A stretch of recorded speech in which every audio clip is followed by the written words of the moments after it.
America பரஸ்பர வரியை குறைத்து அதன் மூலம் 25% இருக்கக்கூடிய வரியை 18% குறைக்கும் நடவடிக்கைகளில் அமெரிக்கா இறங்க இருக்கிறது என்பதையும் அமெரிக்க அதிபர் ட்ரம்ப் தனது அந்த பதிவின் மூலமாக தெளிவுபடுத்தி இருக்கிறார்.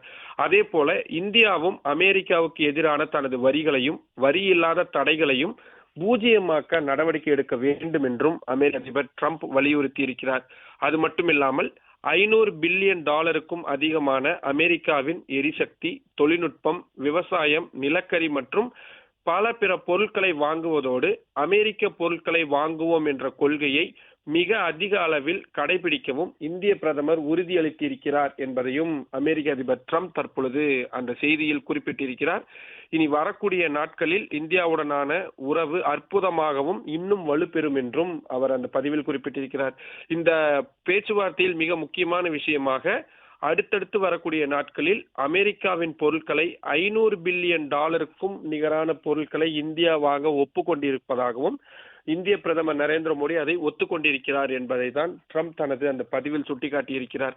அது மட்டும் இல்லாமல் அமெரிக்காவின் பொருட்களை வாங்குவோம் என்ற அந்த முழக்கத்தையும் பிரதமர் நரேந்திர மோடி ஏற்றுக்கொண்டிருக்கிறார் என்பதை தற்பொழுது அந்த பதிவின் மூலமாக புரிந்து கொள்ள முடிகின்றது. இந்தியாவிற்கான அந்த வரியை 25% இருக்கக்கூடிய இடத்திலிருந்து 18% அமெரிக்கா குறைத்திருக்கிறது என்பதையும் அமெரிக்க அதிபர் ட்ரம்ப் சொல்லி இருக்கிறார். இந்தியாவும் அதே மாதிரி எங்களுக்கும் வரி குறைப்பை செய்வார்கள், குறிப்பாக பூஜ்ஜியமாக்குவார்கள் வரியை என்று எதிர்பார்ப்பதாகவும் அவர் சொல்லி இருக்கிறார். நாடாளுமன்ற பட்ஜெட் கூட்டத்தொடர் நடந்து கொண்டிருக்கக்கூடிய சூழலில் அமெரிக்க அதிபருடைய இந்த பதிவு என்பது மிக மிக முக்கியமானதாக இருக்கின்றது. குறிப்பாக சர்வதேச அளவில் மிக முக்கியமான தாக்கத்தை ஏற்படுத்தும் என்றும் எதிர்பார்க்கப்படுகிறது. ஏனென்றால் $500 பில்லியன் என்பது மிகப்பெரிய தொகை.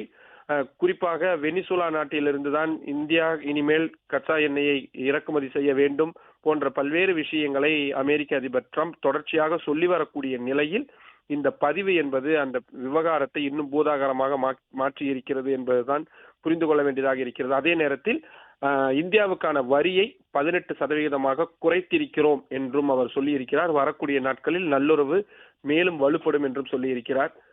இன்னும் இந்திய தரப்பிலிருந்து இது சம்பந்தமான விஷயங்கள் எதுவும் இன்னும் தெளிவுபடுத்தப்படவில்லை. மத்திய அரசு சார்பில் தெரிவிக்கப்படும் பொழுது ட்ரம்ப் என்ன மாதிரியான விஷயங்களை சொல்லியிருக்கிறார். ஏனென்றால் ட்ரம்புடைய கடந்த காலத்தை பொறுத்தவரை அவர் நிறைய பொய் சொல்லக்கூடியவராகவும் அறியப்பட்டிருப்பதனால் இந்த விவகாரத்தில் அவர் முழுமையாக உண்மையை சொல்லியிருக்கிறாரா அல்லது மாற்றி ஏதேனும் கூடுதலான விஷயங்களை அவர் சொல்லியிருக்கிறாரா என்பதை மத்திய அரசு தரப்பிலிருந்து தான் விளக்கமாக கொடுக்க வேண்டும்.